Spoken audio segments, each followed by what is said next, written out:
During her prime as a sex symbol, Anne Margaret indulged in numerous flings with industry men, to the extent that she made the life of one of her female co-stars unbearable.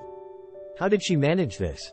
This is the untold story of Anne Margaret's wild sex life and how her allure even reached the White House.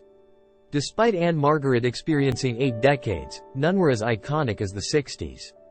Bursting onto the entertainment scene like a bolt of lightning, she electrified both music and film. Few could match her perfection as a sex symbol. Her name wielded power, naturally attracting the attention of the nation's most influential men.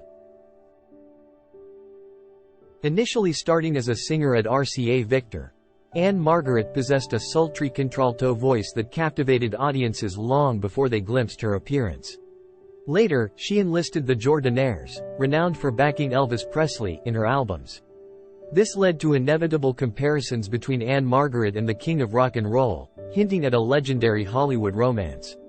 Responding to the female Elvis comparisons, RCA Victor swiftly had Anne Margaret record songs akin to Elvis style.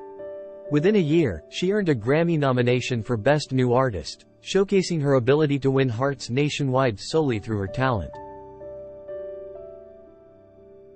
However, her debut film truly unveiled her beauty.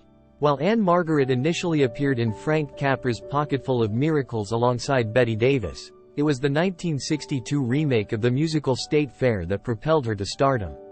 Auditioning for the innocent good girl role, Anne Margaret's seductive aura was too potent to ignore. Consequently, she was cast as the bad girl, a decision that proved immensely successful.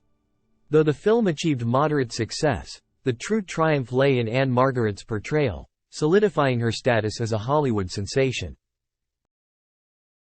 With the release of this movie, Anne Margaret's popularity skyrocketed, elevating her to the ranks of Marilyn Monroe at 20th Century Fox. In her memoirs, Anne Margaret herself acknowledges that this incident perfectly captures the duality of her character. Despite her innocent appearance and demeanor, she possesses an unparalleled ability to embody the seductress. In an instant, she can transition from angelic to devilish, showcasing the essence of a true sex symbol. It's not just about looks, attitude plays a significant role. While there were undoubtedly more beautiful actresses in Hollywood, none could wield their sexuality as effectively as Anne Margaret. She epitomized the perfect good girl, bad girl combination that enticed countless men. Among the many influential men drawn to Anne Margaret was none other than John F. Kennedy.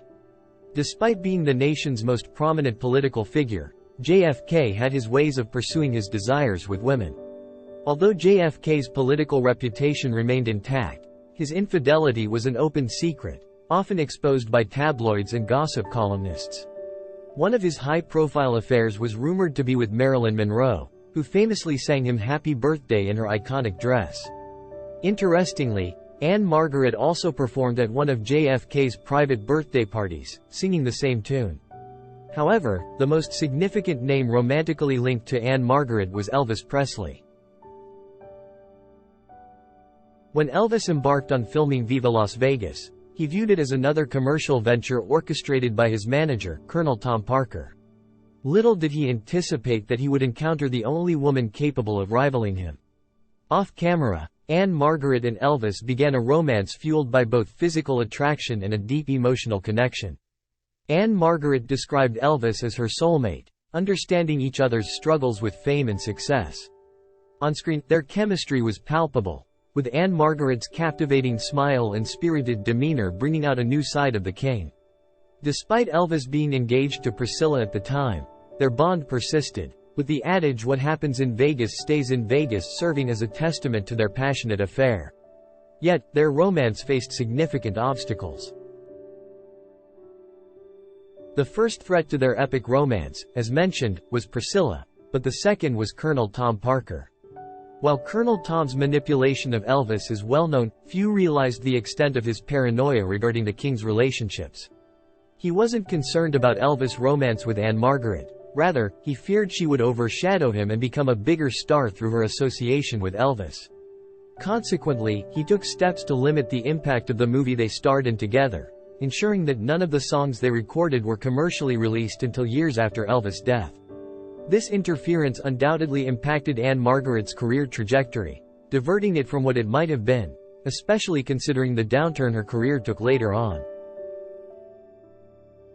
The second threat to their romance was Priscilla, who was confined to Graceland while Elvis pursued his relationship with Anne Margaret. Although Elvis wasn't known for his fidelity, Anne Margaret was one of the few women who posed a threat to Priscilla. Priscilla expressed her jealousy in her memoir, feeling helpless as she read about their affair. Anne Margaret, however, claimed not to have considered Priscilla's feelings, stating that she wasn't there, displaying a cold detachment from the situation. Despite their continued relationship after filming ended, Elvis ultimately chose Priscilla over Anne Margaret. Their clandestine relationship persisted for a year, fueled by passionate love letters exchanged during their time apart. However, the pressures of Elvis' stardom and external interests eventually forced them to part ways, marking the end of their storied romance. Anne Margaret's career experienced a significant decline in the late 60s, characterized by box office failures and a fading star aura. Although she saw a resurgence in the 70s, it never matched her prime years, signaling the end of her golden age. Despite her flings with various men in the industry, including Lou Adler, Bo Belinsky, Jack Gellerty, and Eddie Fisher, Anne Margaret ultimately found enduring love with Roger Smith, her manager. Their 50-year romance, which lasted from 1967 until his death in 2017, defied the odds. Reflecting on their marriage, Anne Margaret attributed its longevity to their mutual commitment to making it work and Roger's protective nature. Her experience underscores that even the most iconic sex symbols will forsake their lifestyle for the right partner.